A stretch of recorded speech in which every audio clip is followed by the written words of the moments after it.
troisième pilier d'écotransfert a pour objectif de développer des filières de production et de vente d'écomatériaux de construction en circuit court.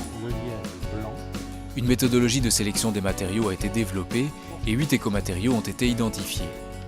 Il s'agit de la laine et des fibres de chanvre, de la ouate de cellulose, des panneaux en fibre textile recyclés, du béton de chanvre, du béton recyclé, du bois de construction, du ciment écologique et des bottes de paille de remplissage. On essaye de construire localement une filière de production d'écomatériaux. L'objectif, c'est d'arriver à un résultat opérationnel.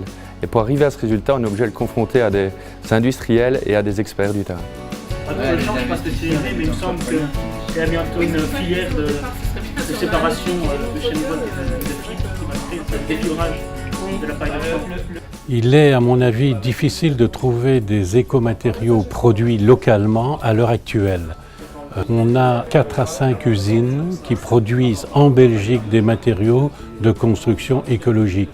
Par contre, il y a plus de 3000 produits qui arrivent de l'extérieur.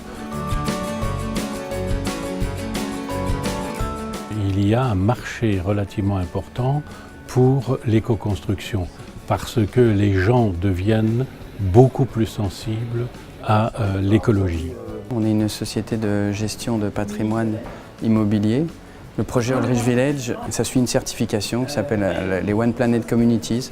Et dedans, il y a 10 principes. Dedans, vous avez les matériaux durables. Donc c'est pour ça que ça nous intéresse d'apporter notre concours à la création d'une filière locale d'écomatériaux. En résumé, le troisième pilier d'écotransfert avait pour objectif d'identifier des filières de production et de commercialisation d'écomatériaux. Pour ce faire, plusieurs actions ont été menées, dont une méthodologie d'identification des écomatériaux, la sélection de 8 écomatériaux, une méthode d'analyse de la fin de vie des matériaux, une étude réglementaire sur la fin de vie des matériaux et une méthode d'analyse pour étudier la faisabilité d'implanter localement une filière d'écomatériaux. C'est l'objectif d'Écotransfert de développer des filières d'écomatériaux et d'arriver à convaincre, d'aller voir en tout cas des investisseurs pour qu'ils aident des fabricants actuels à développer de nouveaux matériaux et qu'on puisse tous ensemble apporter des circuits courts dans le secteur de la construction ce qui n'est pas encore le cas actuellement par chez nous en tout cas.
Il faut beaucoup de temps pour tisser des liens.